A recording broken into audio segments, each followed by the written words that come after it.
नमस्कार, मैं सुनील डांग। साथियों, आज बात करेंगे कॉलेजेस और स्कूल्स के रीओपनिंग को लेकर। कोरोना वायरस और लॉकडाउन के बीच देश के करोड़ों स्टूडेंट्स, पेरेंट्स और टीचर्स को यह बात सता रही है कि स्कूलों का संचालन कैसे किया जाएगा, स्कूल कब से खुले जाएंगे। इसको लेकर कई कयास भी लगाए जा रहे हैं। कुछ राज्यों ने जुलाई से स्कूल को खोलने की तैयारी भी कर ली है। इनमें हरियाणा, बिहार, दिल्ली जैसे राज्य हैं। चर्चा होने लगी है कि जुलाई से अधिकांश स्कूल खोल दिए जाएंगे। ऐसे समय में जबकि पूरा देश कोविड-19 महामारी के रोकथाम के लिए लगा हुआ है और लॉकडाउन 5 के चरण से गुजर रहा है, उसके चलते शैक्षणिक कार्यों पर, सभी प्रकार की गतिविधियों पर सामाजिक दूरी के पालन में सरकार ने रोक लगा रखी है। सोशल मीडिया में स्कूलों को फिर से खुलने को लेकर काफ़ी अफवाहें और फेक न्यूज़ फैलाई जा रही हैं। इन फेक न्यूज़ में कहा गया है कि सरकार 1 जुलाई 2020 से स्कूलों को फिर से खोलने की अनुमति दे रही है। सोशल मीडिया और विभिन्न समाचार वेबसाइट पर फैलाई जा रही झूठी अफवाहों की खबरों का सरकार ने पुरजोर खंडन किया है। भारत सरकार में प्रधानमंत्री कार्यालय में राज्य मंत्री डॉक्टर जितेंद्र सिंह ने जानकारी देते हुए हम लोगों को बताया कि सरकार ने स्कूलों को खोलने के बारे में किसी प्रकार का निर्णय अभी नहीं लिया है।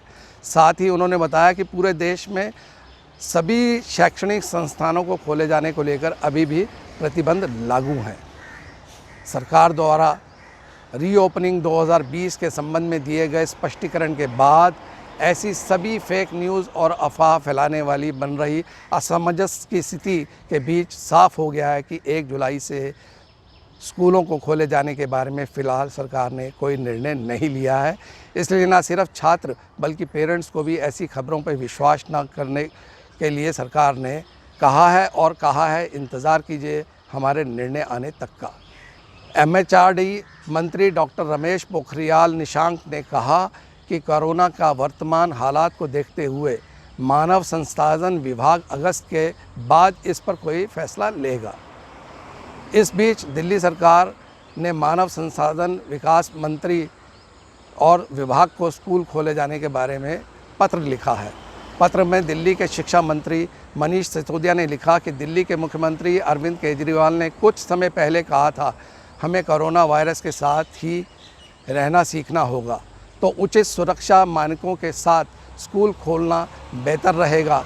लेकिन अब केंद्र सरकार ने इस बात पर विराम लगा दिया है। केंद्रीय माध्यमिक शिक्षा बोर्ड CBSE ने 12 मई से कक्षा 10 और 12 बोर्ड परीक्षाओं के लिए मूल्यांकन कार्य शुरू कर दिया है।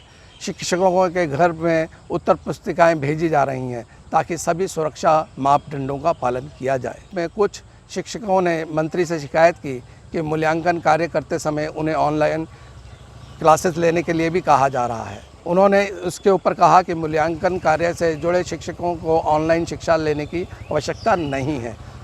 इस बात के बाद में ये कंट्रोवर्सी बंद हो गई और इसके साथ ही उन्होंने CBSE को ये दिशा निर्देश भी जारी कर दिए। हम समझते हैं दोनों चीज़ें एक समय में करना संभव नहीं है। पिछले 1 महीने में मानव संसाधन विकास मंत्री द्वारा आयोजित ये तीसरी लाइव बातचीत थी। इससे पहले उन्होंने 2 अलग-अलग लाइव इंटरेक्शन में माता पिता और छात्रों से भी बात की थी, जहां उन्होंने लॉकडाउन के बारे में विभिन्न प्रश्नों के उत्तर भी दिए थे। उन्होंने ये भी कहा कि अब मुझे हायर एजुकेशन के अंदर उनको रीओपनिंग के लिए देश भर के चांसलर्स की बातचीत करनी है।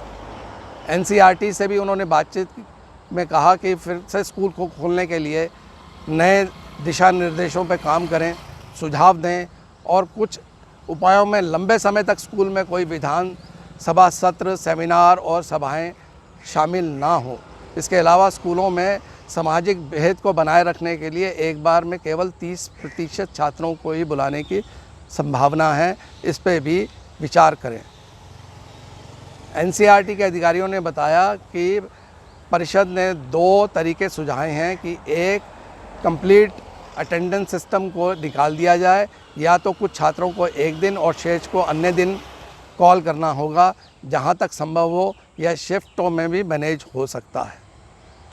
स्कूल रीओपनिंग 2020 के मामले में सेक्रेटरी स्कूल्स MHRD की अनीता कारवाल ने विभिन्न राज्यों के स्कूली शिक्षा सचिवों और केंद्रीय विद्यालय और जवाहर नवोदय विद्यालय के कमिश्नरों की 8 तारीख को एक वीडियो कॉन्फ्रेंसिंग से बैठक की थी और उनमें ये तय हुआ कि 15 जुलाई 2020 को CBSE की बची परीक्षाओं को समाप्ति के बाद कोई और फैसला लिया जाएगा कि ये स्कूल कब से खुलेंगे। साथ ही विभिन्न राज्यों द्वारा 2 महीने तक स्कूलों को बंद रखने का भी एक सुझाव आया है। मीटिंग में जो बातें मेन रूप से कही गई हैं वह है कि 1 से 15 जुलाई को CBSE की बची परीक्षाओं की समाप्ति के बाद से ही स्कूलों को खोलने का फैसला होगा।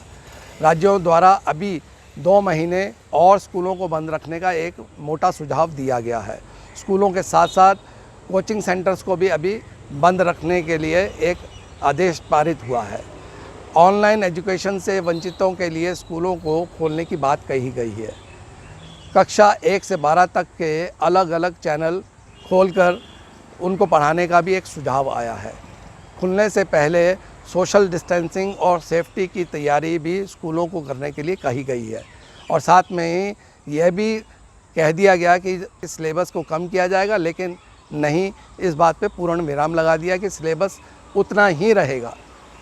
कोरोना वायरस और लॉकडाउन के चलते जो एजुकेशनल वर्क रोक दिए गए थे और साथ में ही सेशन के साथ साथ दाखिलों की प्रक्रिया पे भी ओहोपोह की स्थिति के बीच विश्वविद्यालय अनुदान आयोग यानी कि UGC ने विश्वविद्यालय के नए सत्र के लिए कैलेंडर और दिशा निर्देश अप्रैल के अंत में जारी कर दिए थे। नए कैलेंडर में वर्तमान छात्रों के लिए 1 अगस्त से और नए दाखिले लेने वाले छात्रों के लिए 1 सितंबर से सत्र को आरंभ करने को कहा गया है।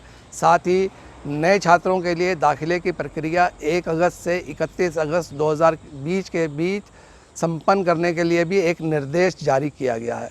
आयोग ने अपने निर्देश में कहा कि विश्वविद्यालय और अन्य उच्च शिक्षण संस्थान विभिन्न शैक्षणिक कार्य और परीक्षाओं को कम से कम समय में पूरे करने के लिए वैकल्पिक और सरल माध्यम अपना सकते हैं। आयोग ने इसके लिए कुछ विकल्प भी सुझाए हैं, जिसमें परीक्षा के लिए 3 घंटे की बजाय 2 घंटे का समय करने को कहा है। परीक्षाओं को ऑफलाइन के साथ साथ ऑनलाइन करने को कहा है। सप्ताह के कार्य दिवस 5 की बजाय 6 करने को कहा है और वर्चुअल क्लासरूम वीडियो कॉन्फ्रेंसिंग सुविधाओं के जरिए कक्षाओं को आयोजित करने के लिए भी कहा है। टीचिंग स्टाफ को तकनीकी आधार पर शैक्षणिक प्रशिक्षण के लिए भी तैयार करने के लिए कंटेंट, लैब प्रयोग करने के लिए और वेबसाइट्स पर कंटेंट को अपलोड करने के लिए भी कहा गया है। इन सब को करने से लगता है कि जो समय स्टूडेंट्स का ख़राब हुआ है उसकी पूर्ति इससे हो जाएगी। वहीं कई निजी स्कूलों ने भी मानव संसाधन विकास मंत्रालय को सुरक्षा मानकों के साथ स्कूल खोलने की सलाह दी है, लेकिन मंत्रालय ने अभी स्कूलों को खोलने के लिए कोई जल्दबाजी नहीं दिखाई है। मंत्रालय के वरिष्ठ अधिकारियों के अनुसार फ़िलहाल स्कूल खोलने पर पूर्ण विराम लगाया हुआ है, जब तक कि कोविड के बारे में क्लैरिटी नहीं हो जाएगी कि उसकी दूसरी वेव या तीसरी वेव के बारे में क्या है। NCP के अध्यक्ष शरद पवार ने भी इन प्राइवेट स्कूलों की तरफदारी करते हुए मुख्यमंत्री उद्धव ठाकरे से मुलाकात की और कहा कि कोरोना और लॉकडाउन के चलते अगला शैक्षणिक वर्ष में देरी हो रही है, इससे छात्र और शिक्षकों की संख्या में कमी आएगी। शैक्षणिक संस्थाओं और तकनीकी संस्थाओं की आय पर भी इसका असर पड़ेगा। लॉकडाउन से शैक्षणिक संस्थाओं को राजस्व का घाटा होगा, उससे उनकी सारी जो इकॉनमी है वो चरमरा जाएगी। इससे बचने के लिए जितनी जल्दी हो एक अध्ययन दल बनाया जाए, जिसमें कि स्टूडेंट्स, टीचर्स और संस्थान के मैनेजर्स हों, जो कि इस चीज़ को देखें कि किस तरह से शिक्षण संस्थानों में देरी को हम जल्दी से जल्दी में बदल सकते हैं और उसके वित्तीय घाटे को रोक सकते हैं और लॉस ऑफ द डेज को किस तरह से हम बचा सकते हैं।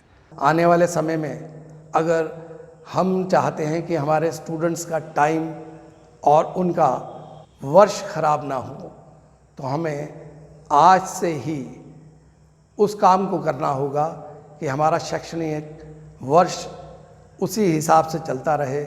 हमें तो जीना है कोरोना के साथ ही, लेकिन शैक्षणिक संस्थानों को सांस देनी है आने वाले समय में। सरकार से मैं समझता हूं कि इस उपाय के ऊपर जल्द से जल्द काम होगा, हो भी रहा है, और अब प्राइवेट इंस्टीट्यूट भी लगकर कमर कस लेंगे कि 1 अगस्त से अगर हमने सोचा है कि हम ऐसा करेंगे और कोरोना ने हमें इजाज़त दी तो ज़रूर मिलेंगे फिर पाठशाला में, वही क्लासरूम में। लेकिन हमें एक चीज़ का ख्याल रखना होगा, सोशल डिस्टेंसिंग का, क्योंकि स्टूडेंट भावनाओं से भरा होता है। पर जब तक हाथ ना मिला ले, गले ना मिल ले, या साथ मिट्टी में बैठ के खेल ना रहे और इकट्ठा मिलकर नाश्ता ना कर ले, उसको चैन नहीं आता। हमें उनको आज से ही समझाना होगा कि वह कोरोना से साथ जीना सीख लें और फिर उसके साथ अपनी पाठशाला में जाएं। आपको मेरा कंटेंट कैसा लगा? लाइक कीजिएगा, सब्सक्राइब कीजिएगा। नमस्कार।